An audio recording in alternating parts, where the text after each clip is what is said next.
Hai semuanya. Berjumpa lagi bareng Mimin Noba di sini. Mimin ucapkan terima kasih ya untuk para sobat Noba yang sudah memberikan support dan kesetiaannya sampai sejauh ini. Dan juga Mimin tidak akan bosan-bosan minum pil Tika Dewa agar terus kerja membawakan episode-episode berikutnya dari BTTH Keabadian Kaisar. Pokoknya jangan bosan-bosan untuk terus mengikuti kelanjutannya. Kalau tidak, Mimin akan membuat kalian tidak bisa tertawa atau menangis. Let's go, mari kita masuk ke dalam ilusi seni radionya.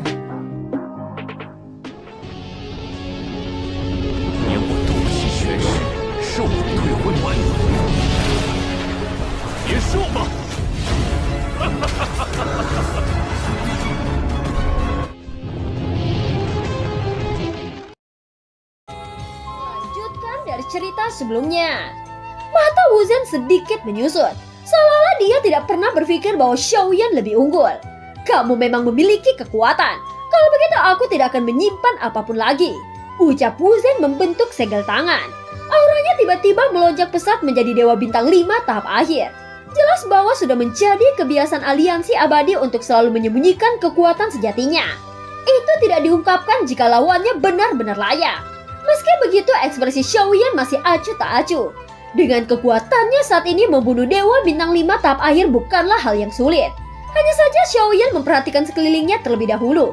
Dia ingin melihat apakah ada ancaman selain Wuzhen yang datang ke sini.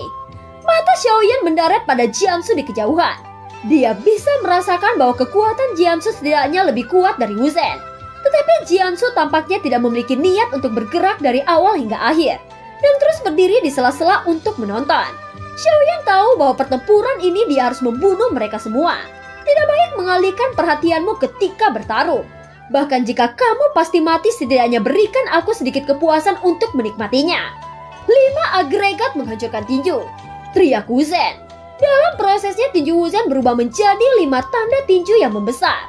Serangan Wuzhen beberapa kali lebih ganas dari sebelumnya. Di hadapan serangan menakjubkan Wuzhen, mata Xiaoyan datar. Api meletus dari tubuhnya dan berubah menjadi lautan api seluas 100 meter. Setelah itu sosok Xiaoyan melesat secara eksplosif. Api di sekelilingnya menemani Xiaoyan berubah menjadi naga api raksasa. Itu berputar-putar di sekitarnya. Pada saat yang sama, lautan guntur di tubuh Xiaoyan juga meledak. Segera kekuatan dari 7 tangan Dewa Pembunuh dapat mencampur semua kekuatan. Dan Xiaoyan saat ini hanya menggabungkan 2 jenis. Jadi ini bukan kondisi terkuat dari 7 tangan Dewa Pembunuh. Kekuatan sengit dari keduanya langsung bertabrakan.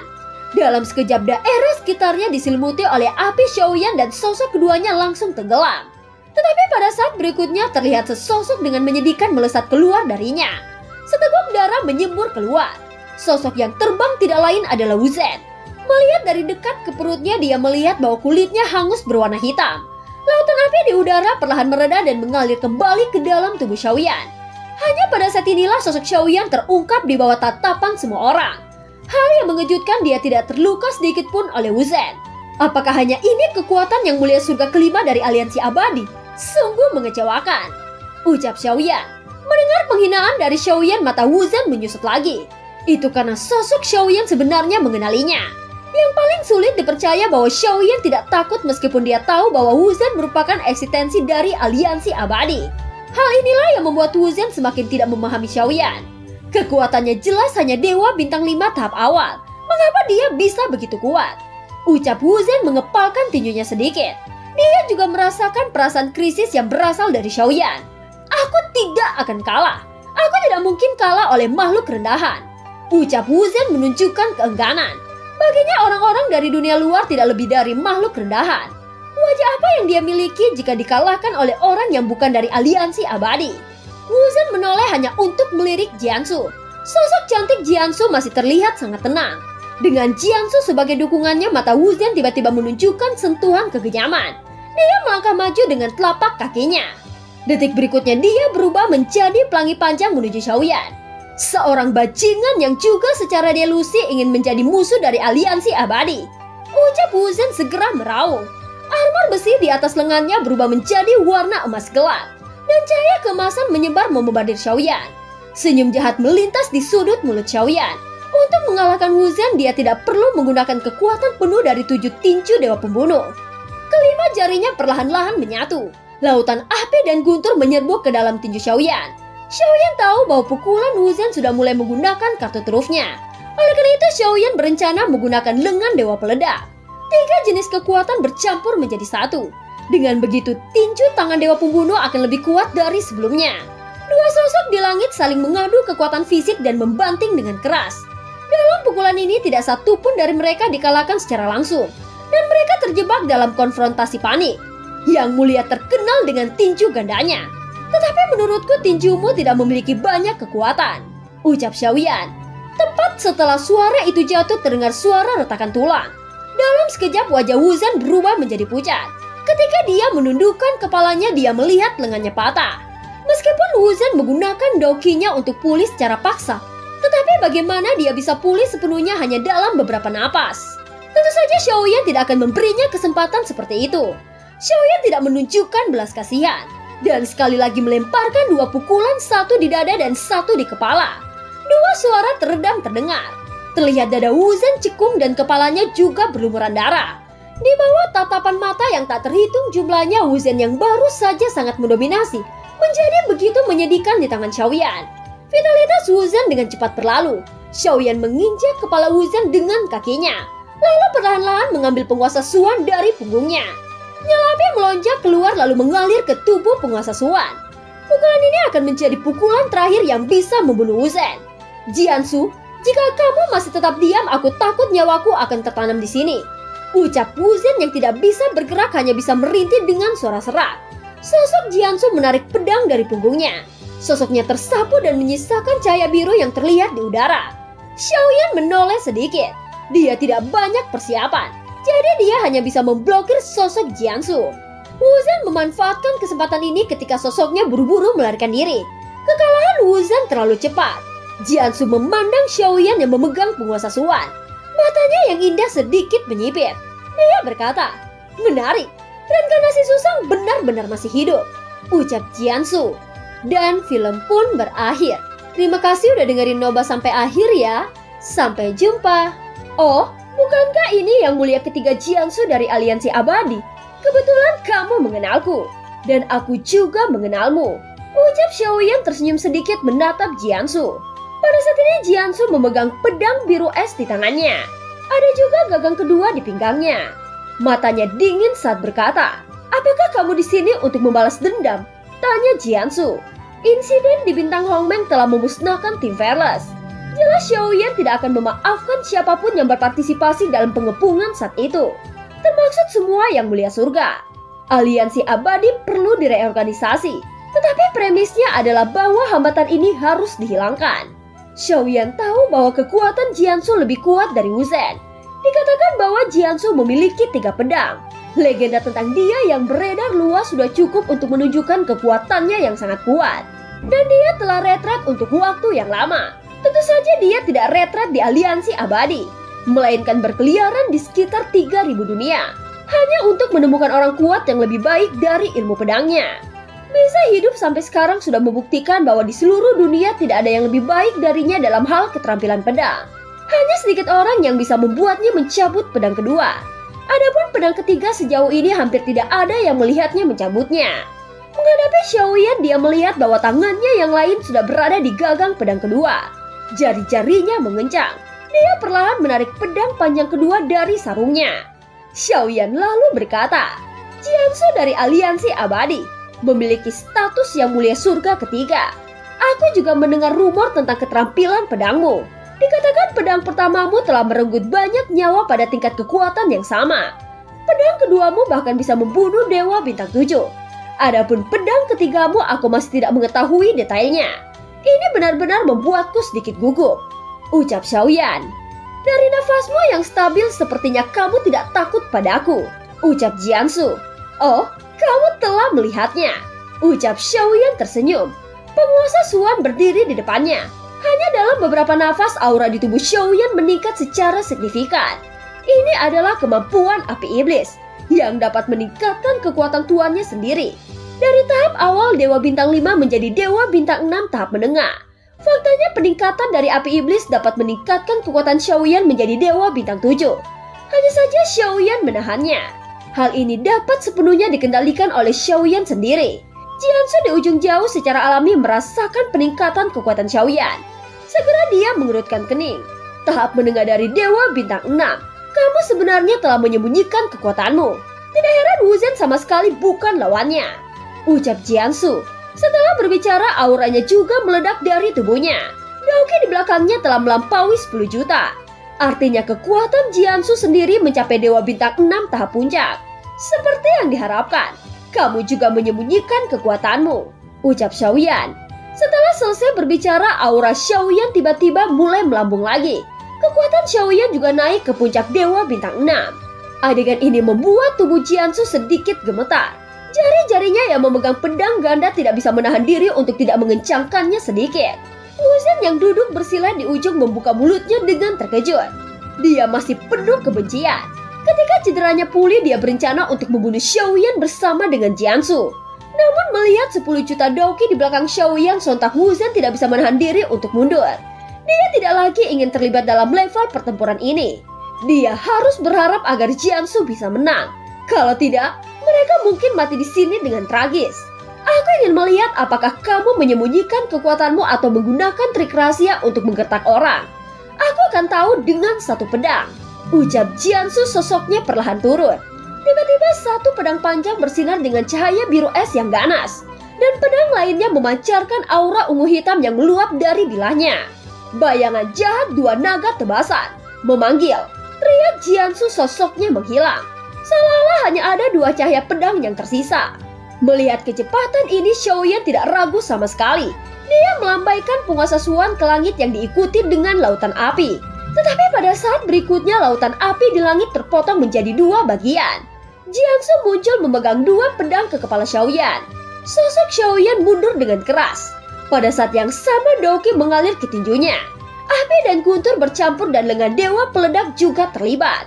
Meskipun begitu, Xiaoyan tahu bahwa lengan dewa peledak belum terisi penuh.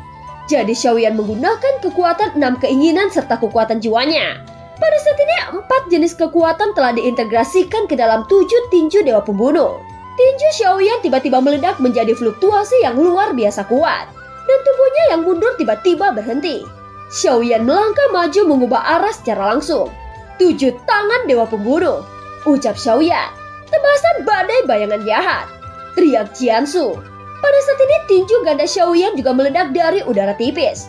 Ruang di sekitarnya tampaknya terdistorsi oleh pukulan Xiaoyan. Dengan dentuman keras, kekuatan 7 tangan dewa pembunuh Xiaoyan langsung meletus, membentuk gelombang kejut yang sangat besar. Bahkan lebih besar dari badai yang dilancarkan Jiansu. Dalam sekejap, badai di depan Jiansu tersebar oleh dampak kuat dari tinju 7 tangan dewa pembunuh Xiaoyan. Jiansu yang datang dengan kekerasan melihat bahwa badainya hilang, ekspresinya segera berubah. Jelas sudah terlambat baginya untuk menghindarinya saat ini. Setelah badai dibubarkan, 7 tangan dewa pembunuh tampaknya masih tidak melemah. Jadi semua kekuatan tersapu ke arah Jiansu. Jiansu yang tidak bisa dihindari harus mengangkat pedang ganda di depannya. Daoki dengan cepat mengembun berharap untuk melawan satu arah atau dua. Tetapi kekuatan 7 tangan dewa pembunuh milik Xiaoyan sangat kuat. Dengan suara ledakan keras menghilangkan Daoki di depan Jiansu. Bahkan kedua pedangnya juga terguncang. Energi yang tersisa dituangkan ke tubuhnya, memaksanya mundur selusir langkah sebelum menstabilkan sosoknya. Ada juga darah yang meluap dari mulutnya. Kali ini Xiaoyan berada di atas angin. Namun dia tahu bahwa masih jauh untuk bisa mengalahkan Jiansu. Sebaliknya pertempuran yang sebenarnya baru saja dimulai. Tanpa peringatan apapun, sosok Jiansu bergerak bersama kedua pedang di tangannya. Dia menyapu ke arah Xiaoyan dengan serangan seperti kilat. Hati memotong jiwa, pedang memotong daging. King Feng Shui 72 pemotong dewa, teriak Jiansu. Suara angin pecah bergema. Ruang di depan Xiaoyan seperti sepotong kue ketika pedang panjang Jiansu diayunkan. Xiaoyan mengangkat penguasa Suan untuk melawannya. Suara tabrakan logam terus terdengar. Mata Jiansu sedikit menyipit. Harus dikatakan bahwa kedua pedangnya luar biasa. Senjata biasa tidak dapat menahan tebasan dalam jumlah besar. Namun tidak peduli seberapa keras Jiansu mencoba, dia tidak pernah melihat pemandangan penguasa Suan Xiaoyan terbelah. Jiansu tidak tahu bahwa meskipun pedangnya kuat, tetapi penguasa Suan Xiaoyan semuanya terbuat dari vibranium. Oleh karena itu, keinginan Jiansu untuk menghancurkan penguasa Suan Xiaoyan jelas merupakan mimpi. Tetapi Jiansu segera menyadari bahwa senjata Xiaoyan juga sangat luar biasa dan dia segera mengubah targetnya. Dengan metode seperti hantu, sosoknya terus menyerang Xiaoyan dari segala arah. Dan setiap gerakan pedangnya mengandung kekuatan yang cukup ganas. Sosok Jiansu benar-benar tidak terlihat. Hanya Xiaoyan yang berdiri di sana dengan panik menolak serangan dari Jiansu. Kejutan energi menyebar dan menyapu sekeliling. Mata semua orang menyaksikan adegan pertempuran yang menghancurkan bumi. Kecepatan Jiansu menjadi lebih cepat, yang membuat Xiaoyan juga mulai merasa sedikit kewalahan. 7 langkah dewa pembunuh, ucap Xiaoyan. Bayangan kaki besar muncul dan itu bersiul ke arah Jiansu. Jiansu harus menghentikan sosoknya untuk menghindari langkah ini. Tentu saja Xiaoyan tidak akan hanya diam menunggu. Segera langkah kedua muncul bergerak menuju Jiansu. Jiansu terus menghindar. Xiaoyan terus menambahkan langkah ketiga dan langkah keempat. Jiansu mengerutkan kening. Menghadapi serangan sengit Xiaoyan, dia dipaksa ke dalam situasi tidak berdaya. Namun kekuatan Xiaoyan saat ini jelas tidak cukup untuk sepenuhnya menampilkan 7 langkah dewa pembunuh. Itu karena 7 langkah dewa pembunuh membutuhkan kekuatan fisik yang sangat kuat untuk menahan. Dengan kekuatan fisik Xiaoyan saat ini, langkah keempat sudah merupakan batasannya. Setelah mengambil langkah keempat dari Xiaoyan, sosok Jiansu mundur terhuyung-huyung. Dia melambaikan tangannya dan lebih dari 3.000 orang dari aliansi abadi datang di belakangnya. Jiansu tahu bahwa Xiaoyan sangat sulit untuk dihadapi. Dan sangat sulit baginya untuk membunuh Xiaoyan sendirian. 3.000 orang ini mungkin tidak kuat. Tetapi setidaknya mereka dapat menyebabkan gangguan pada Xiaoyan. Jadi dia akan memiliki kesempatan untuk melenyapkan Xiaoyan. Oh, apakah kamu sudah kesulitan sehingga mengandalkan angka untuk dijadikan tumbal meriam? Kamu sebenarnya sangat kejam. Jika kamu ingin 3.000 prajurit aliansi abadi menjadi umpan meriammu, mengapa kamu tidak membawa Wu Zhen? Dengan begitu mungkin kamu masih memiliki kesempatan untuk bisa melarikan diri, ucap Xiaoyan. Suara Xiaoyan menyebar di telinga setiap prajurit aliansi abadi. Wajah Jiansu tenggelam, seolah-olah Xiaoyan benar-benar menebaknya. 3.000 tentara aliansi abadi semuanya tidak mau bertarung dan bahkan tidak mungkin bisa menunda Xiaoyan. Jiansu menggertakkan giginya, seolah-olah pertempuran hari ini dengan Xiaoyan tidak terhindarkan. Karena kamu memaksaku, maka aku akan membunuhmu dengan tanganku sendiri, ucap Jiansu. Segera sosoknya maju lagi. Detik berikutnya sosok Jiansu muncul di depan Xiaoyan. Apakah kamu akhirnya serius? Aku menunggu pedang ketigamu, ucap Xiaoyan tersenyum sedikit. Ketika Jiansu memegang gagang pedang ketiga, tubuhnya yang halus tiba-tiba bergetar. Getaran ini berasal dari pedang di tangannya. Jiansu memiliki ekspresi serius di wajahnya. Xiaoyan tidak bisa tidak menatap penampilan aneh Jiansu. Setelah beberapa saat, tangan kanan Jiansu semakin bergetar. Dan kemudian dia berteriak dengan marah. Dengan dengungan keras, pedang ketiga berhasil ditarik keluar dari sarungnya. Tekanan udara di sekitarnya tiba-tiba turun tajam. Segera energi jahat berwarna ungu menyebar dari daerah sekitarnya. Energi ungu menyebar dari pedang panjang dan berputar di sekitar Jiansu. Sebuah kepala kerangka berasap terbentuk di atasnya. Dan kepala kerangka asap perlahan membentang lalu tersenyum jahat. Hal yang aneh bahwa energi ungu berputar-putar di telapak tangannya kemudian menyebar seperti gas beracun di sepanjang lengannya. Itu bahkan menyebar sampai ke lehernya. Jiansu menggunakan Daoki untuk menekannya. Setelah Jiansu mengeluarkan pedang panjang ketiga ini, Xiaoyan merasa ada aura berbeda dari seluruh tubuh Jiansu. Di sisi lain, Wu Zhen yang sedang duduk bersila memandang Jiansu dan menunjukkan cibiran. Kemudian memandang Xiaoyan saat berteriak, "Bersiaplah untuk mati. Jika Jiansu dapat mengeluarkan pedang ketiganya, tidak ada satupun lawannya yang bisa lolos," ucap Wu Zhen. Ketika Xiaoyan mendengar kata-kata ini, dia memandang Wu Zhen. Adapun Jiansu wajahnya muram dan langsung berteriak marah. "Diam!" teriak Jiansu. Ekspresi Wu Zhen segera tenggelam. Dia tidak berani berkata apa-apa lagi. Lingkungan tiba-tiba menjadi sunyi. Xiaoyan juga melihat bahwa Jiansu menuangkan Daoki ke dalam pedang agar bisa mempertahankannya. Jadi Jiansu tidak punya banyak waktu yang tersedia. Dia biasanya mengeluarkan pedang ketiga untuk bertarung dengan cepat. Melihat penampilanmu saat ini seharusnya sudah menjadi kondisi terkuatmu, ucap Xiaoyan. Hari ini kamu bersikeras untuk mencari kematian. Jadi aku hanya bisa membawa kepalamu kembali ke aliansi abadi, ucap Jiansu. Apakah kamu tahu bahwa Yuan Bei juga menggunakan kalimat seperti itu? Pada akhirnya dia mati dengan menyedihkan. Namun kamu jangan khawatir. Setidaknya bukan aku yang akan membunuhmu. Aku akan menemukan lawan yang paling cocok untukmu. Jadi biarkan aku melihat siapa yang lebih unggul dalam hal keterampilan pedang. Ucap Xiaoyan mengeluarkan labu dewa bermata 9 di tangannya. Pendekar pedang gila membunuh muncul. Teriak Xiaoyan. Begitu suara Xiaoyan jatuh, dia melihat labu dewa bermata 9 di tangannya bergetar. Dalam sekejap 10 juta doki milik Xiaoyan dilahap. Suara pedang yang terhunus terdengar bersama seberkas cahaya tersapu dari labu dewa bermata 9. Sinar cahaya yang menyapu itu meraung ke arah Jiansu di ujung yang jauh. Tiba-tiba Jiansu merasakan tekanan yang sangat kuat.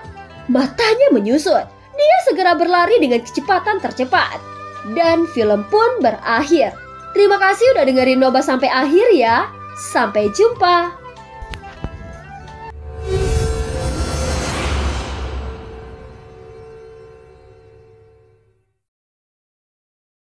Melanjutkan dari cerita sebelumnya. Hari ini kamu bersikeras untuk mencari kematian.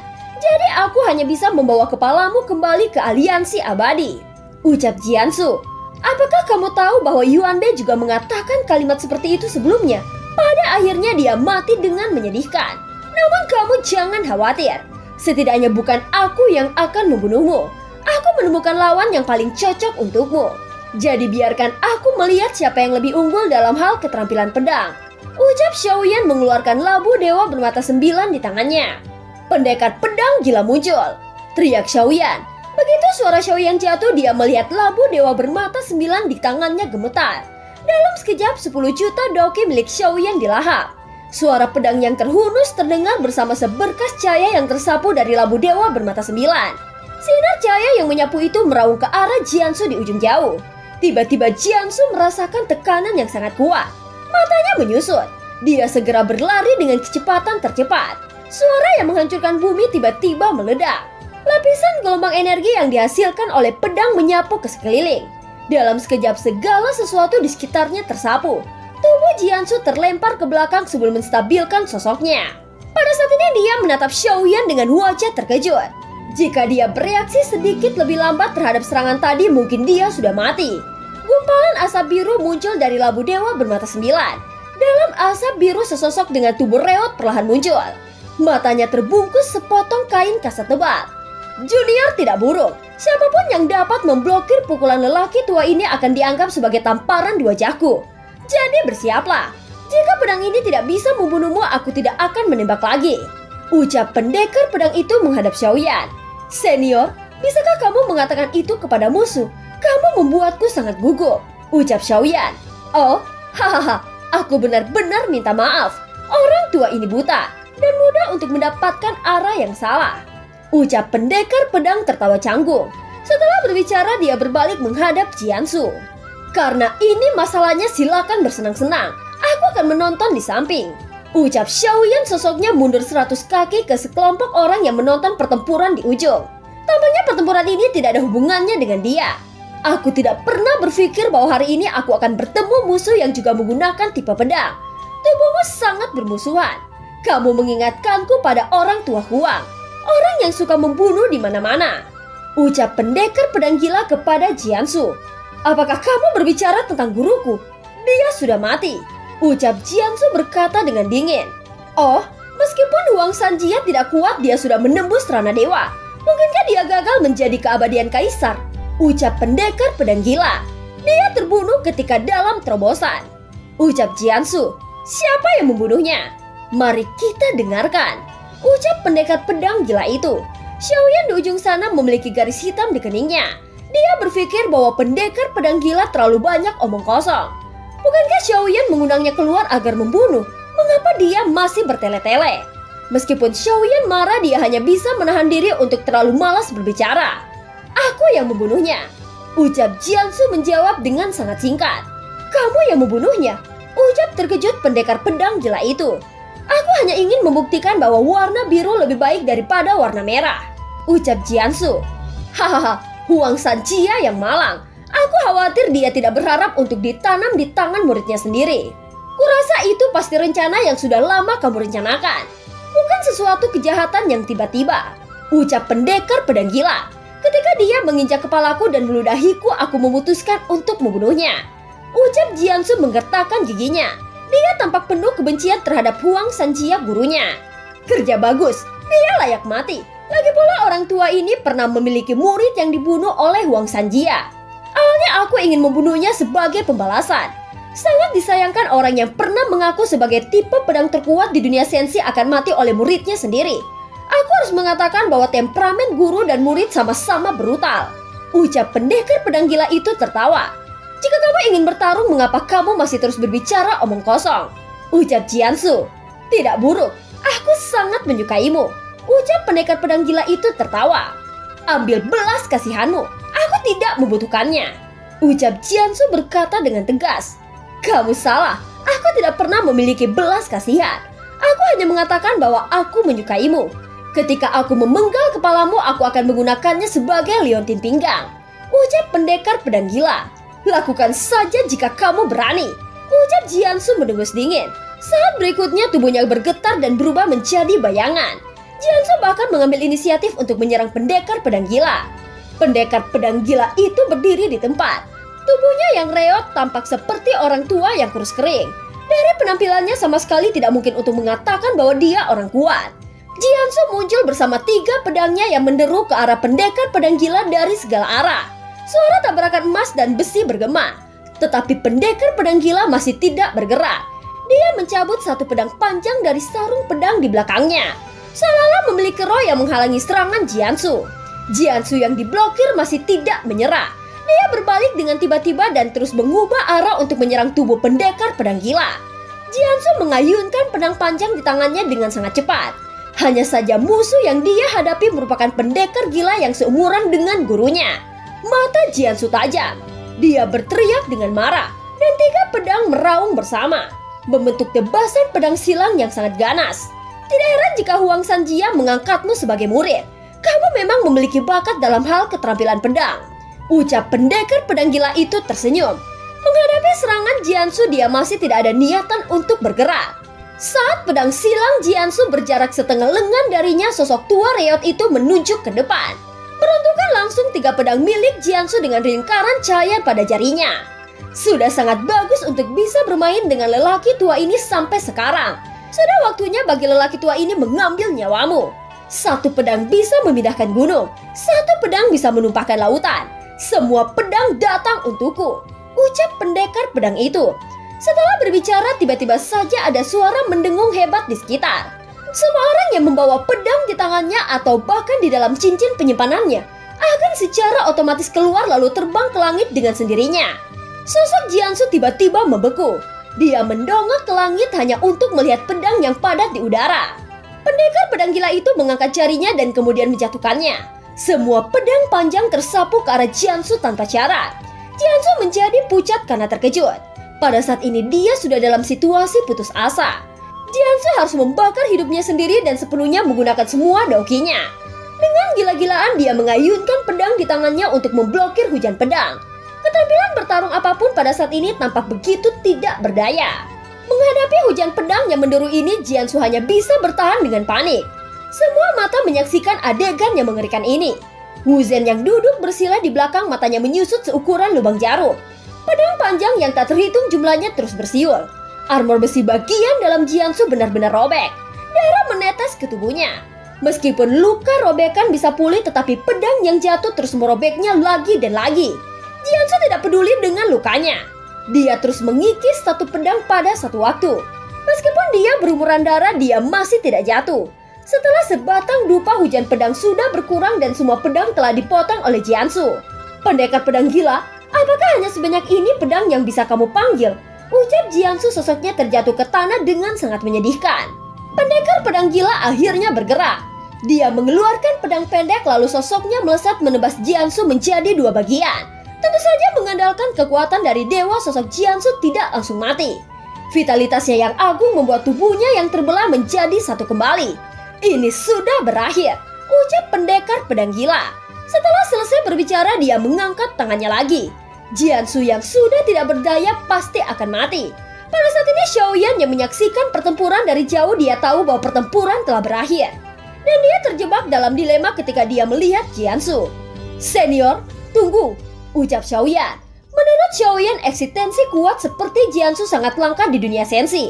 Membunuhnya hanya membuat dunia sensi kehilangan satu orang kuat. Perang melawan dunia Taisu akan datang, dan tidak ada banyak waktu untuk dunia sensi. Jika Xiaoyan bisa membujuknya menjadi pendukungnya, maka akan lebih baik daripada membunuhnya. Kenapa kamu tidak ingin membunuhnya? Tanya pendekar pedang gila. Bukannya aku tidak ingin membunuhnya, hanya saja sensi masih membutuhkannya. Beri aku sebatang dupa. Jika dia bisa mengerti, dia akan hidup. Tetapi jika justru sebaliknya, maka kamu bisa membunuhnya. Ucap Xiaoyan. Hahaha, apakah ini reinkarnasi dari Zisang yang hanya berani bersembunyi di belakang orang lain? Ucap Jiansu. Sejauh yang aku tahu, kamu punya adik perempuan kan? Ucap Xiaoyan mengabaikan sarkasme Jiansu dan menatapnya dengan tenang. Jiansu mengangkat kepalanya dengan susah payah. Jangan khawatir, aku tidak akan membunuhnya. Tetapi aku ingin memberitahumu bahwa dunia yang kita tinggali akan menghadapi pertempuran pemusnahan. Aku tidak memintamu bertarung untuk dunia sensi. Tidak juga untukku. Setidaknya perjuangkan keluargamu. Ucap Xiaoyan. Apa maksudmu? Ucap Jiansu tidak tahu bahwa dunia sensi terancam malapetaka. Seperti yang aku katakan, dunia sensi tidak memiliki banyak waktu. Tidak akan lama lagi sebelum dunia sensi akan mengalami perang besar yang bahkan tidak dapat aku bayangkan. Inilah alasan terbesarku tidak ingin menghilangkan kekuatan dari dunia sensi. Dunia sensi membutuhkan orang kuat sepertimu. Demi orang-orang yang aku cintai, aku akan berjuang untuk dunia sensi. Begitu juga kamu. Berjuanglah demi kehidupan adik perempuanmu. Kamu tidak memiliki alasan untuk menolak. Jika kamu tidak mau, maka berikan sumber dayamu kepada orang lain.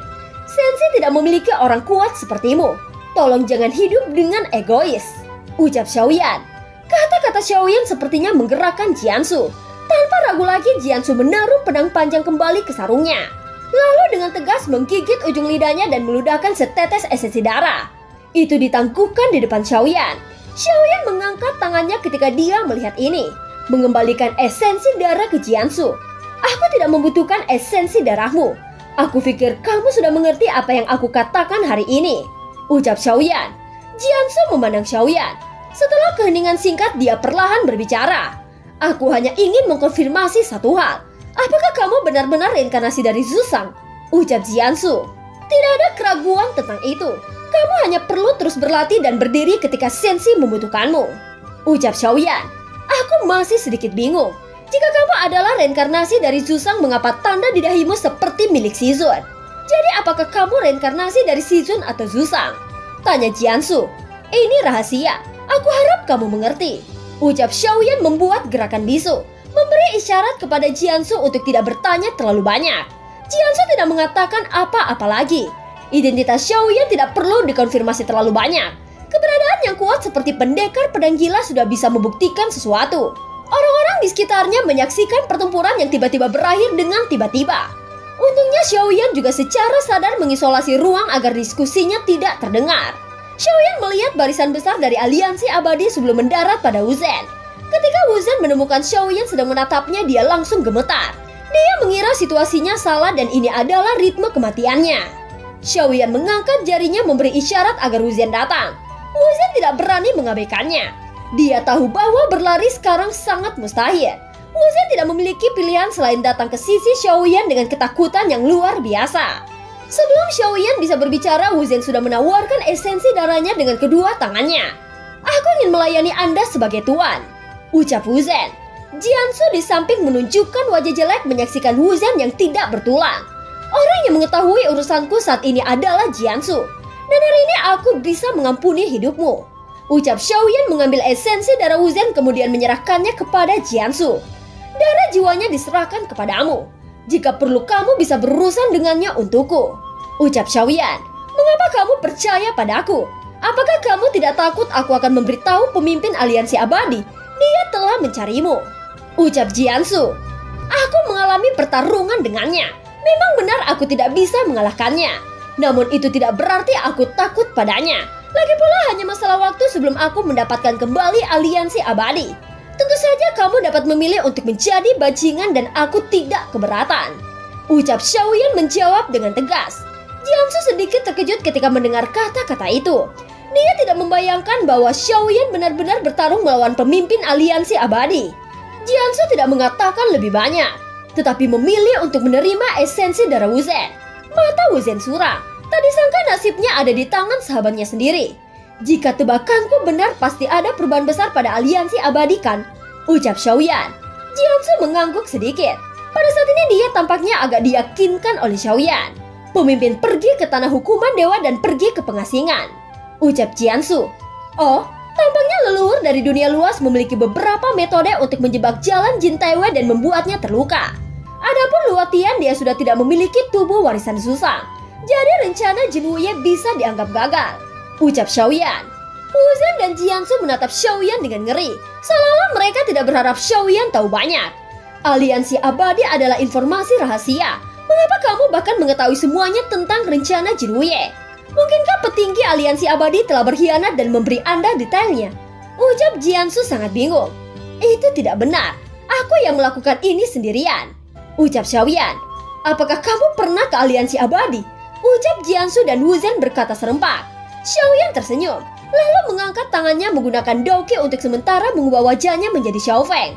Ini adalah... Ucap Jiansu dan Wuzen menyipitkan mata melihat wajah akrab ini. Ini sebenarnya Xiaofeng. Ternyata kaulah yang membuat banyak kegemparan di aliansi abadi. Ucap Jiansu akhirnya mengingat wajah Xiaofeng. Bagaimanapun juga tindakan Xiaoyan di aliansi abadi masih menimbulkan kegemparan. Dan Jiansu secara alami mendengarnya. Namun kebanyakan orang tidak pernah menghubungkan antara Xiaofeng dengan reinkarnasi Susang. Lagi pula apa yang ingin dibunuh oleh aliansi abadi adalah reinkarnasi Susang. Siapa yang mengira bahwa reinkarnasi Susang di depannya sama sekali tidak takut untuk datang ke aliansi abadi? Yang benar-benar membuktikan bahwa tempat paling berbahaya adalah yang paling aman. Wuzen dan Jiansu sangat terkejut sehingga mereka tidak bisa berkata-kata. Baru kemudian mereka mengerti mengapa Xiaoyan mengenal mereka dengan baik. Ternyata Xiaoyan telah berada di aliansi abadi untuk sementara waktu dan menyelidiki banyak hal. Harus dikatakan bahwa hal ini terlalu ironis untuk bisa bersembunyi dari mata Jin Taiwei. Tentu saja bahkan mungkin Jin Taiwei tidak pernah berpikir bahwa Xiaoyan cukup berani untuk masuk ke dalam aliansi abadi sendirian. Berdasarkan ini saja Wuzen dan Jiansu sama-sama dengan tulus mengagumi Xiaoyan.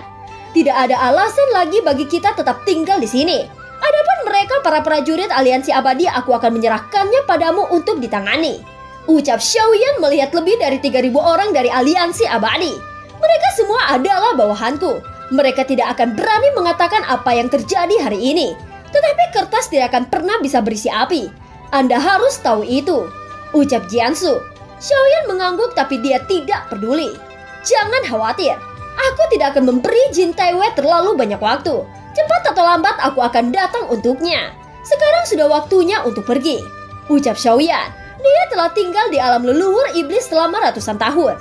Sekarang dia berhasil memperoleh api iblis dan tujuannya telah tercapai. Oleh karena itu tidak ada alasan baginya tetap tinggal di sini. Xiaoyan mengalihkan pandangannya pada pendekar pedang gila. Pendekar pedang gila tahu maksud Xiaoyan, jadi dia berubah menjadi asap biru yang kembali ke labu dewa bermata 9. Xiaoyan bergerak mendekati kelompok Jiang Shui. Meskipun kepala Kulin dihancurkan oleh Wuzen, tetapi hidupnya tidak dalam masalah serius. Daging dan darahnya pulih, hanya saja kepalanya pulih lebih lambat. Begitu Xiaoyan mengangkat tangannya, dia mengeluarkan beberapa botol pil obat dan menyerahkannya kepada Jiang Shui. Terima kasih Tuan, ucap Jiang Shui berkata dengan lembut. Meskipun Jiang Shui dan yang lainnya tidak dapat mengubah apapun, namun mereka tidak pernah mengkhianati Xiaoyan dari awal hingga akhir. Setelah berbicara, Xiaoyan mengalihkan pandangannya pada 100.000 orang yang masih tidak berani pergi. Terima kasih semuanya, ucap Xiaoyan menangkupkan kedua tangannya dengan sikap sopan. Adegan ini disaksikan oleh Jiansu. Perilaku Xiaoyan yang sangat sopan membuatnya lebih kagum. Beberapa orang bisa sekuat Xiaoyan tetapi mereka tidak akan ramah. Xiaoyan juga menangkupkan tangannya pada Jiansu saat berkata, "Kalau begitu aku akan pergi dulu. Kurasa tidak akan lama sebelum kita bertemu lagi." Ucap Xiaoyan. Jiansu sedikit mengangguk. Dia juga menangkupkan tangannya sebagai balasan. Dia sepertinya terinfeksi oleh Xiaoyan. Dan hatinya benar-benar tenang. Setelah Xiaoyan menyelesaikan semuanya, Ding Yue dan Zheng Hui keluar dari cincin luar angkasa. Mengeluarkan batra tabut dari dalam botol giok. Tepat ketika Xiaoyan hendak pergi, sebuah suara tiba-tiba terdengar di kejauhan. "Tunggu sebentar, tuanku," ucap suara itu. Xiaoyan tercengang. Mengikuti pandangannya, dia melihat ke atas pada sekelompok orang yang buru-buru datang dari kejauhan. Mereka tidak lain adalah kelompok Jiang Taiyi dari Istana Bintang. Tuan, Anda tidak akan lupakan orang yang Anda pukuli dan Anda rampok. Ucap Jiang Taiyi tersenyum kecut. Omong kosong, apakah aku orang yang sangat jahat? Ucap Xiaoyan menggaruk kepalanya karena malu. Citra yang akhirnya dia bangun benar-benar hancur. Maaf Tuan, aku salah ingat. Hanya saja Tuan tidak mengingatku dan melupakan kesepakatan yang kita buat. Tuanku berkata selama aku bersedia mengikuti Anda ke makam leluhur iblis, maka Anda bisa menyerahkan kompas bintang. Namun Anda pergi tanpa menungguku. Jadi aku terpaksa datang ke sini untuk mencari Tuan. Bagaimanapun kompas bintang benar-benar tidak berguna bagi Anda. Jika Tuan bersedia memberikan kompas bintang padaku, maka atas nama Istana Bintang aku akan berhutang budi kepada Anda. Selama Tuan mau, Istana Bintang tidak akan pernah memperlakukan Tuan dengan buruk. Aku juga menyiapkan selip giok untuk Tuan. Dengan selip giok ini, Tuan bisa mendapatkan perlakuan yang sangat baik di Istana Bintang. Ucap Jiang Taiyi dengan wajah serius, menunjukkan betapa pentingnya kompas bintang yang Xiaoyan peroleh di pelelangan. Telapak tangan Xiaoyan berkedip dan kompas bintang muncul di tangannya. Melihat kompas bintang di tangan Xiaoyan membuat Jiang Taiyi segera menjadi bersemangat. Ini benar-benar kerugianku untuk menukar selip giok dengan harta yang aku beli dengan banyak uang. Ucap Xiaoyan mengangkat alisnya. Mata Jiang Taiyi tiba-tiba menjadi malu. Lagi pula mereka benar-benar tidak memiliki apapun yang bisa mereka berikan. Lupakan saja. Toh kompas bintang ini tidak ada gunanya bagiku. Jadi katakan saja Istana Bintangmu berhutang budi padaku. Dan kamu dapat membayarnya kembali pada saat itu. Ucap Xiaoyan melemparkan kompas bintang kepada Jiang Taiyi. Terima kasih banyak Tuan. Ucap Jiang Taiyi buru-buru bersujud. Ayo pergi. Ucap Xiaoyan kepada Ding Yue dan Zheng Hui. Setelah berbicara, sosok Xiaoyan menyapu ke dalam bahtera. Di bawah perhatian semua orang, bahtera yang ditumpangi Xiaoyan menghilang dari alam leluhur iblis. Mata Jiansu sedikit menyipit saat ini. Mereka datang ke sini dengan niat membunuh. Hasil seperti ini tidak diharapkan oleh mereka semua. Tetapi Jiansu sudah merasa kagum pada Xiaoyan di hatinya. Bukan hanya dia, tetapi juga lebih dari 100.000 orang. Semua yang melakukan kontak dengan Xiaoyan sangat terinfeksi olehnya. Apakah ini Zhu Shang? Aku menantikan apakah dia bisa kembali ke aliansi abadi. Ucap Jiansu. Dan film pun berakhir. Terima kasih udah dengerin Noba sampai akhir ya. Sampai jumpa.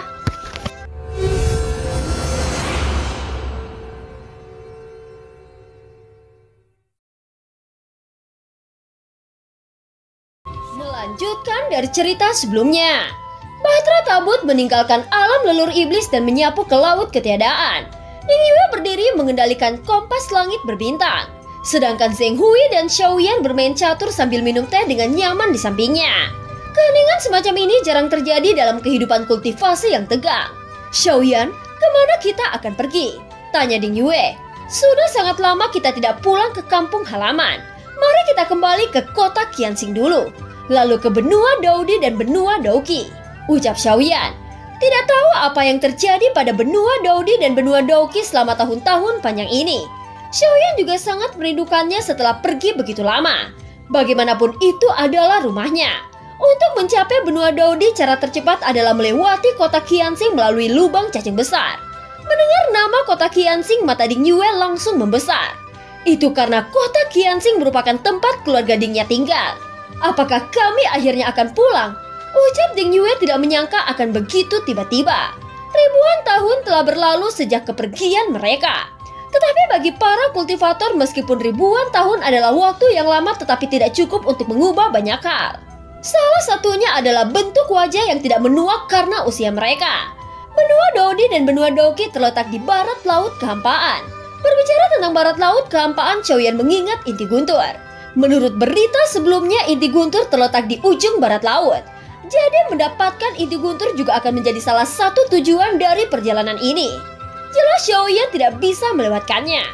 Inti Guntur dapat menebus kekurangan kekuatan fisik Xiaoyan saat ini. Bagaimanapun dengan peningkatan kekuatannya, kekuatan fisik juga sangat penting dalam pertempuran intensitas tinggi. Jika Xiaoyan berhasil memenangkan Inti Guntur, dia juga ingin pergi ke klan Dewa Api Kuno. Di sana ada kedua anaknya yang berlatih. Setelah itu target terakhir Xiaoyan adalah pergi ke dunia bawah. Tidak peduli apa, dia harus menemukan semua orang di tim Veles. Perjalanan ini akan panjang, juga penuh dengan harapan. Karena dia selalu terbayang wajah-wajah semua orang di tim Veles siang dan malam.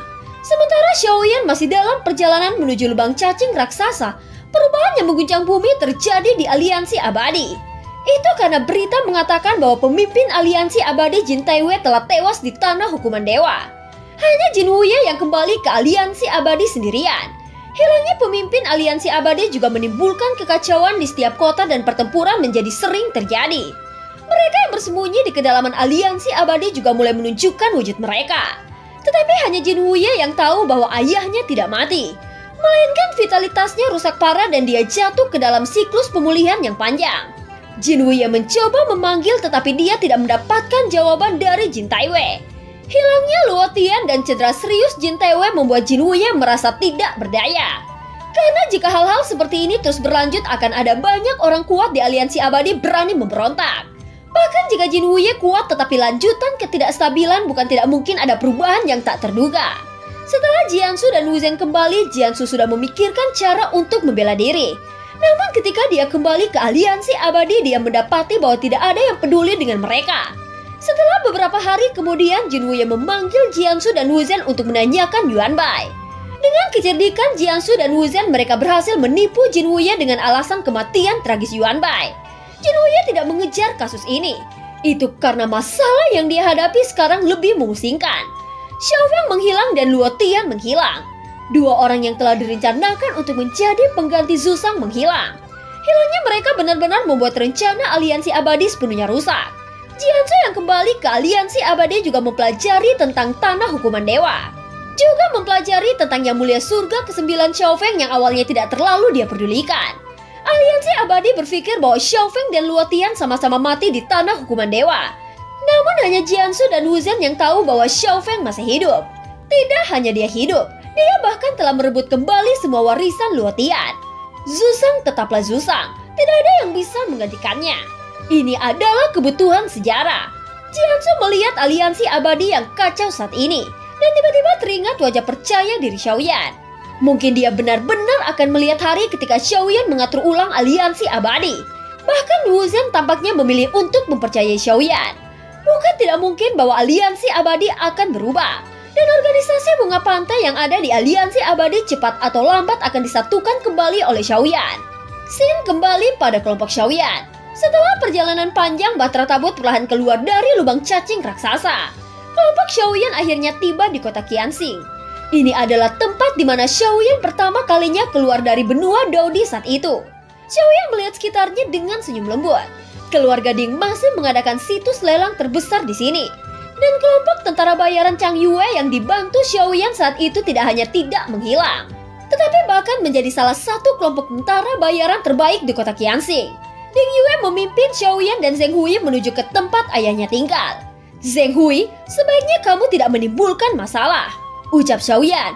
Tentu saja Zheng Hui sudah kebal oleh ocehan Xiaoyan. Zheng Hui yang telah tiba di tempat keramaian seperti ini tidak akan bisa diam. Saat dia melihat wanita cantik, dia tidak bisa mengendalikan kakinya sama sekali. Dengan karakternya yang sangat profesional, dia sekali lagi lolos dari pengawasan Xiaoyan. Ketika Xiaoyan menoleh ke belakang, dia mendapati bahwa sosok Zheng Hui telah menghilang entah kemana. Xiaoyan hanya menggelengkan kepalanya dengan kebiasaan bajingan Zheng Hui. Xiaoyan mengikuti Ding Yue memasuki aula utama tempat keluarga Ding tinggal. Melihat Ding Yue dan keluarganya bersatu kembali, tentu saja Xiaoyan tidak memilih untuk mengganggu. Dia berjalan keluar ke halaman luar, menatap langit dan bergumam. Ayah, kakak pertama dan kakak kedua, seperti apa kabar kalian saat ini? Ucap dalam hati Xiaoyan. Setelah beberapa saat terdengar suara langkah kaki dari belakang. Xiaoyan menoleh hanya untuk melihat Ding Yue membawa Ding Yanto menemuinya. Ada keseriusan di wajah mereka. Tidak sulit ditebak bahwa mereka sedang membutuhkan bantuan Xiaoyan.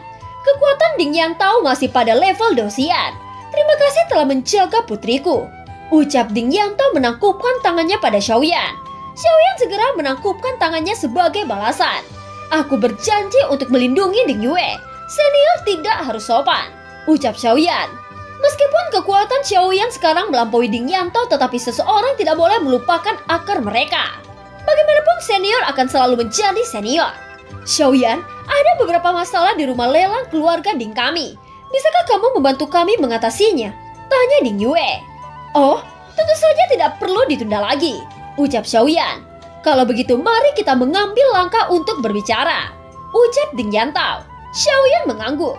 Kemudian datang ke ruangan yang elegan. Ding Yantao membuat teh dan kemudian melanjutkan topik.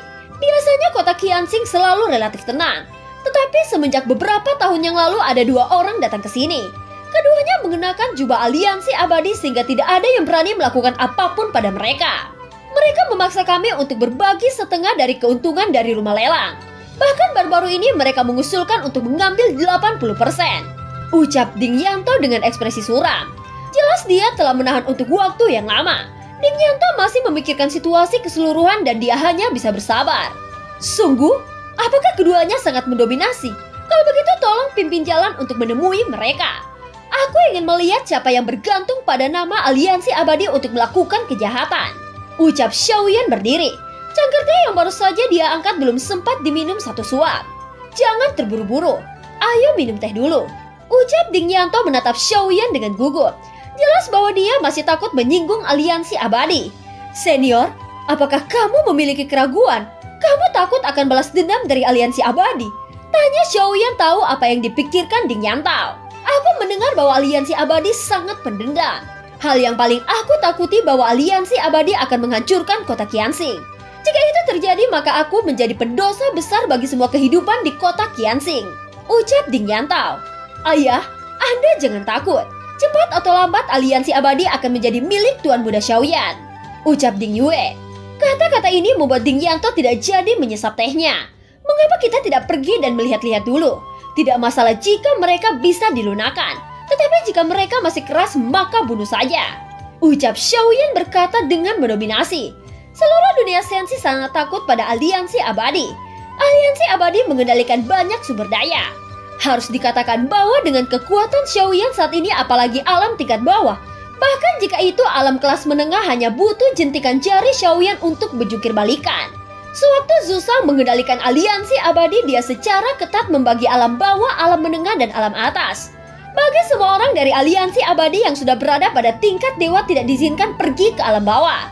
Itu karena dalam menghadapi kekuatan mutlak akan sangat mudah untuk menyebabkan ketidakseimbangan dunia. Sebagian besar dari seluruh dunia terdiri dari alam tingkat bawah. Sedangkan alam tingkat menengah dan alam tingkat atas hanya menempati sebagian kecil. Dan stabilitas seluruh dunia memiliki hubungan yang tidak terpisahkan dengan alam tingkat bawah. Sehingga perlu waktu untuk lebih melindungi perkembangan alam bawah. Setelah matinya Zhu-Sang, seluruh sistem dunia sensi secara bertahap runtuh. Dan Jinche juga pernah menggunakan ketidakseimbangan sebagai alasan untuk menghancurkan benua Dodi. Itu adalah pelanggaran aturan yang ditetapkan oleh Zhu-Sang. Aliansi abadi hari ini telah lama melupakan aturan keseimbangan yang ditinggalkan oleh Zhu-Sang. Sebaliknya aliansi abadi telah menjara banyak alam tingkat bawah. Xiaoyan mengepalkan tinjunya erat-erat. Dia harus menyingkirkan Jin Tewe dan menyingkirkan semua keluarga Jin dari aliansi abadi. Lalu merombak total dan reorganisasi kembali aliansi abadi. Tentu saja ini hanya rencana dan tujuan Xiaoyan saat ini. Bagaimanapun pertempuran di tanah hukuman dewa membuatnya tahu bahwa bahkan jika dia memiliki avatar Yuan Shen, masih ada celah besar dengan Jin Taiwei. Keabadian Kaisar masih merupakan ranah yang tidak bisa Xiaoyan pahami. Sangat disayangkan bahwa avatar Yuan Shen dengan kekuatan keabadian Kaisar tidak terlihat dimanapun. Xiaoyan hanya bisa memahami tingkat keabadian Kaisar melalui avatar Yuan Shen. Namun ada intuisi kuat yang memberitahu Xiaoyan bahwa avatar Yuan Shen tidak mati. Itu lebih seperti disembunyikan oleh seseorang. Xiaoyan bisa merasakan panggilan garis keturunan sebelumnya. Persepsi ini juga memberi Xiaoyan penemuan baru. Sebuah nama juga terdengar di benak Xiaoyan. Itu adalah neraka sunyi. Neraka sunyi adalah tempat yang tidak diketahui Xiaoyan. Tetapi itu pasti tempat yang sangat penting. Hanya saja Xiaoyan masih tidak memiliki petunjuk tentang itu. Dan tidak tahu di mana lokasinya. Setelah perjalanan ini, Xiaoyan akan menghadapi pertempuran yang lebih sulit dan lawan yang lebih kuat. Xiaoyan tahu bahwa dia tidak hanya akan bertarung melawan keluarga Jin di aliansi abadi, tetapi juga musuh yang lebih kuat dari dunia luar. Oleh karena itu, Xiaoyan harus terus bergerak maju agar menjadi lebih kuat. Pada saat ini, Ding Yantao melanjutkan. Kedua orang dari aliansi abadi itu tidak lemah. Aku tidak dapat memahami kekuatan mereka secara spesifik. Jadi kita masih harus memikirkannya dengan hati-hati sebelum bertindak. Kalau tidak, risikonya akan terlalu besar. Ucap Ding Yantao. Sebagai seorang pengusaha di antara para praktisi, Ding Yanto tidak memiliki pengalaman dalam pertempuran. Jadi semuanya tampak berhati-hati. Xiaoyan sudah meletakkan cangkir tehnya dan berdiri. Senior, pimpin aku jalan. Kamu tidak perlu khawatir tentang kekuatan di belakang mereka, ucap Xiaoyan. Xiaoyan sengaja menyembunyikan paksaannya. Di tempat seperti ini kekuatan Xiaoyan terlalu kuat. Hanya paksaannya saja dapat dengan mudah membunuh orang. Jadi Ding Yanto sama sekali tidak menyadari fluktuasi di tubuh Xiaoyan. Di bawah sikap mendominasi Xiaoyan, Ding Yanto tidak punya pilihan selain berdiri dan memimpin di depan. Ada kecemasan dalam ekspresinya. Dia sangat takut pada dua orang dari aliansi abadi. Sambil berjalan, dia melirik Ding Yue ke samping dan bertanya dengan suara rendah. Dausian bintang berapa yang dia miliki? Tanya Ding Yanto. Ayah masih meremehkan Xiaoyan. Bagaimana mungkin dia masih di ranah Dausian seperti kita? Kekuatan Xiaoyan sudah menembus ke ranah Dewa Dou, ucap Ding Yue. Mendengar kalimat ini, sontak Ding Yanto melompat karena terkejut. Harus dikatakan bahwa eksistensi dewa adalah keberadaan partai yang berkuasa. Ding Yanto menoleh untuk melihat Xiaoyan dengan senyum malu. Tetapi Xiaoyan juga tidak menganggapnya serius. Ding Yue berjalan di depannya dengan langkah kecil, seolah-olah dia sedang menjadi pasangan seorang dewa. Sementara itu scene berganti. Di lantai atas kota Qianxing, sebuah istana yang sangat mewah dibangun. Suara nyanyian menghidupkan suasana di istana. Hanya saat pintu dibuka terlihat banyak orang dengan perawakan yang sangat vulgar. Di ujung istana ada dua pria yang duduk di singgasana seperti raja. Mereka mengenakan jubah aliansi abadi. Mereka menikmati suasana dengan senyum puas di wajahnya. Semua yang ada di depan mereka terasa begitu enak dipandang. Tetapi pada saat ini gerbang istana terbentur dan meledak secara langsung. Suara ledakan segera membuat istana menjadi jeritan. Adegan yang mengejutkan ini juga membuat dua pria dari aliansi abadi berdiri menatap gerbang.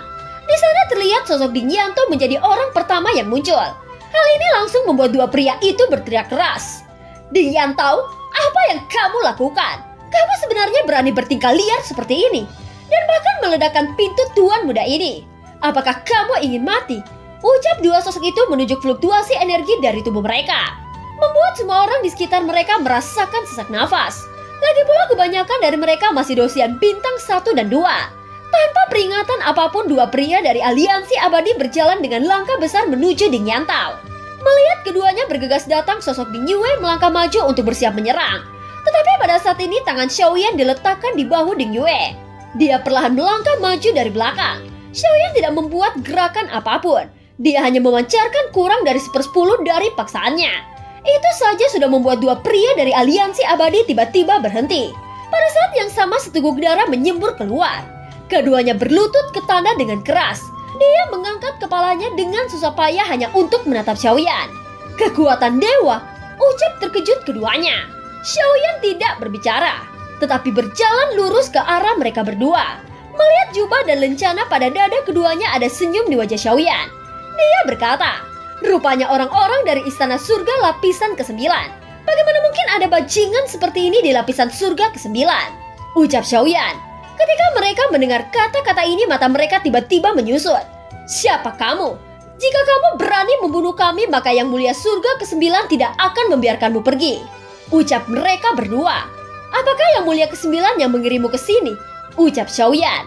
Itu benar, kamu harus tahu tentang aliansi abadi. Yang mulia surga yang baru dipromosikan ke tingkat ke-9 bukanlah orang yang lemah.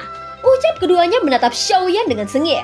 Sungguh? Tapi aku mendengar bahwa setelah yang mulia ke-9 memasuki tanah hukuman dewa, dia tidak pernah keluar lagi. Aku khawatir dia sudah mati di dalam. Ucap Xiaoyan.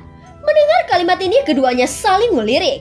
Jelas bahwa mereka telah berada di sini untuk waktu yang lama dan tidak tahu banyak tentang apa yang terjadi di aliansi abadi. Berhenti berbicara, omong kosong. Jika kamu masih nekat membunuh kami, maka aliansi abadi pasti tidak akan mengampunimu. Ucap keduanya jelas sedikit cemas. Mereka tidak dapat menentukan siapa orang di depan mereka, yang bahkan tahu banyak tentang aliansi abadi. Xiaoyan memandang mereka berdua dengan dingin. Penampilannya berubah sebentar menjadi Xiao Feng melalui Daoqi. Lalu Xiaoyan mengeluarkan token yang mulia surga dan menyerahkannya kepada mereka berdua. Kapan aku memintamu pergi ke alam bawah dan melakukan sesuatu kejahatan semacam ini? Ucap Xiaoyan.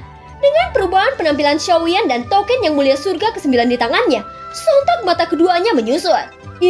Ini sebenarnya yang mulia ke-9 Xiao Feng. Kenapa Anda ada di sini? Kami sangat terkutuk. Yang mulia, tolong ampuni kami. Ucap keduanya segera bersujud kepada Xiaoyan dengan panik. Mendengarkan apa yang dikatakan keduanya, Ding Yanto juga jatuh ke dalam keraguan yang mendalam.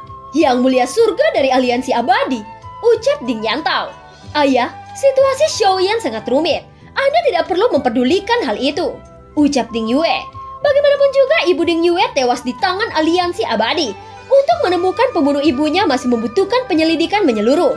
Ketika Xiaoyan benar-benar menaklukkan aliansi abadi, tidak akan terlambat untuk membalas dendam. Pada saat ini Xiaoyan memandang keduanya yang memohon belas kasihan. Tanpa mengatakan apa-apa lagi, Xiaoyan menjentikan jarinya lalu berbalik. Dua helai api mendarat langsung di tubuh mereka berdua. Dalam sekejap keduanya terbakar dan teriakan menyedihkan memenuhi sekitar. Tetapi itu hanya 5 nafas sebelum mereka benar-benar berubah menjadi abu terbang. Awalnya Xiaoyan berpikir bahwa mereka adalah seseorang yang berpura-pura menjadi aliansi abadi.